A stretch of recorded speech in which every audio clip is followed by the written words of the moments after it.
If for some reason Michigan does beat Ohio State and they're 10-2, then you can start to look at their resume and their eye test a lot differently than you would Texas. Because Michigan would be coming off of 6 straight wins. They would have beaten the clear number one team in the country by the committee's standards. And you look up and you're like, that's the best win in the country. And they would absolutely be on the bubble line. You see, I don't even know if you can get Texas to the bubble line, even with a win over Texas A&M. Maybe you can. Certainly they would pass Vandy and who knows. But in the event Michigan wins, they win an argument over a 10-2 Miami. They win an argument over a 10-2 Notre Dame. At this point, they've got a game.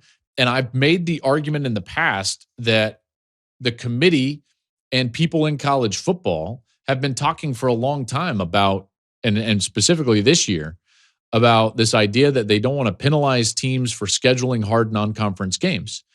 So I firmly believe that they would view Michigan more as like a 10.5, 1.5 team rather than a 10-2 team, which is kind of what they're doing for Texas because one of their losses is on the road at Ohio State.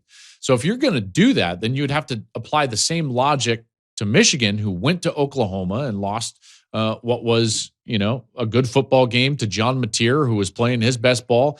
The Oklahoma offense was playing their best football early in the season before the Mateer injury. Would they get in? I think it's a clearer path than Texas, in my estimation, because Oklahoma's clearly in.